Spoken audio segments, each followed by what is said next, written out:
sa GI. Tapos, parang mga after 30 minutes or almost 1 hour, parang mga 48 minutes, dinilit ko na siya. Kasi parang may sumipa sa akin, dapat low-key ka lang, Abi, dapat low-key ka lang, Abi. Kasi guys, mulang pumasok ako dito sa Bigo, doon ako nag-start maging low-key. Nung hindi ko pa nakikilala si Bigo, mga past few months, 'di ba paulit-ulit na ako sinasabi ko sobrang fat up ng mental health ko. Bukod sa sobrang fat up ng mental health ko, ang ginagawa ko is ang ingay ko sa Facebook. Hindi mo sobrang ingay, guys. Para mga nagshi-shit posting ako, ganyan, nagma-my day ako, thirst trap, gato ganyan. Puro notes ako, pero ngayon wala na sila masyadong makikitang ganap sa buhay ko, low-key na ako. Hindi na rin ako masyado naglalabas ng bahay, hindi na ako yung, alam niyo yun, guess niyo yun, basta low-key na ako. So ngayon, syempre minayday ko, nakita doon yung Vera, possible na yung mga iba, if maano sila sa akin, ma-curious ba, ganun, or ma-invest sila kung ano yung pinagkakabisihan ko, akala mo naman relevant, hindi ganun. Baka nga lang ma-curious, 'di ba? So nakalagay doon, Vera, pwede nila ako i-search dito, Vera, sa Bigo. Eto nga yung safe place ko, pwede ba wag niyo akong sundan? Medyo nagkamali ako doon, sobrang happy ko lang, sobrang kinilig lang ako, na-overwhelm lang ako. Kasi ang dami kong natanggap, sobrang kilig na kilig ako. Medyo na proud ako sa sarili ko, parang achievement, so minayday ko. So nung sinipa tayo ng realization, dapat low-key ka lang, dinilit ko yung my day ko. Kasi low-key lang dapat tayo. Pero kasi guys, naiisip ko lang, ba, tulad nun kanina, pag end live ko, kanino ako magkukwento? Kanino ko ikukwento yung buong araw ko? Safe place ko to, guys. Kaya dito ako nagchichika kasi hindi niyo ako kilala at hindi ko rin kayo kilala. Strangers tayo dito. At the end of the day, kung mapagdesisyonan kong i-delete yung bigo ko, i-delete ko, mawawala tayo. Kung ilan man yung followers ko, mawawala yun ng bigla, di ba? Parang ganun. So, kaya safe place ko to. Sobrang maluwag akong ilabas yung pagkatao ko dito kung sino ko. Kasi husgahan mo nyo man ako or hindi, wala akong pakialam kasi hindi niyo ako kilala. So ngayon, kung may makakapasok dito na mga parang kalaban or makakilala ko, please no, huwag niyo sirain yung confidence ko. Kaya nakakaharap ako ng gato sa inyo na wala akong ayos, wala akong makeup, ang lalaki suot ko, walang kakagising ko lang, nagtutoothbrush, naghihilamos, napapakita ko kung gaano kapangit yung bahay namin. Kasi hindi niyo ako kilala eh.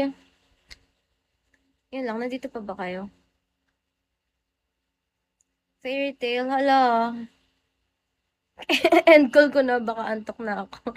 OMG. Sorry guys, wait lang, magbabasa tayo ng... Oo, ang kota ko guys, 32K. Hello, Tita Rika! Thank you, baby boy! Sorry guys, ngayon ko lang kayo napansin kasi Gagi, Abi, hindi mo alam, maganda ka, no? Aware naman ako, pero not all the time. Although pala, kanina, totoo. Kakagising ko lang. Hi, Breezy Main Lazy. Magbasa tayo.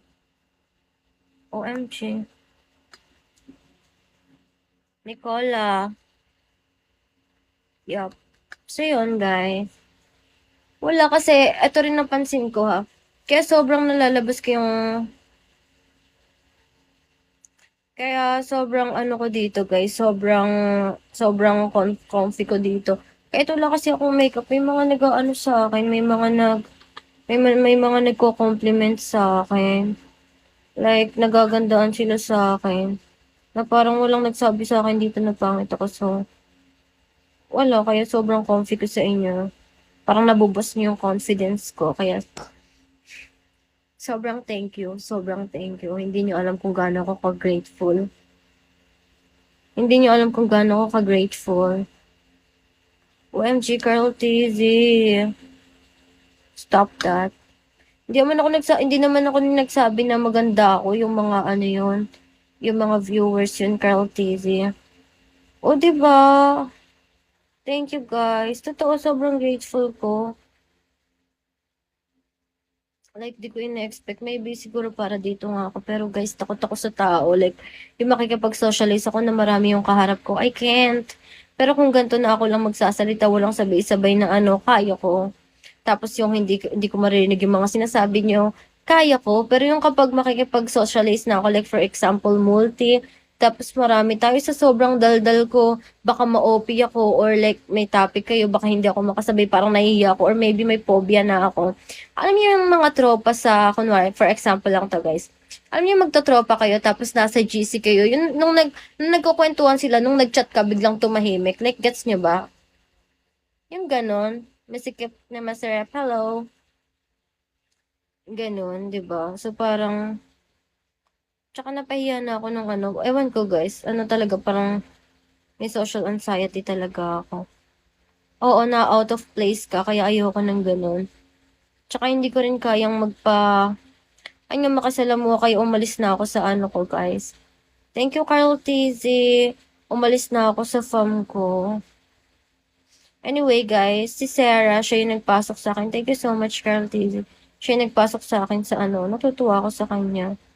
Tapos si Ani naman, nag-comment siya dito sa live ko tapos hanggang sa naging kausap ko siya, naging mutual ko siya.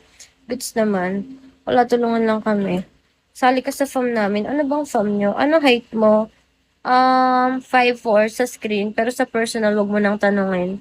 Basta sa screen na lang, 5'4". Kasi nasa screen ka lang naman din eh. Hi, Joey. OMG, Steven, shut up. Saan ka na maglipat? I don't know. Sa screen. OMG. May family ka pa? Wala na. Parang ayoko na ng family, guys. Kasi kapag may family, makikisalamuha ka. Parang hindi ko kaya kaya kong, OMG, like, meron pala sa screen? Of course. Sa screen mo ako nakikita, diba? So, 5'4" ako dito. Eh, sa personal, iba yun. Kumbaga, madaling gawin kasinungalingan ng height kapag, sa, kapag, meron pa, nakabadge ka pa. What do you mean? Okay. Pero nag-permission to live na ako. Gusto mo maglaro ng real life? Ano yung real life?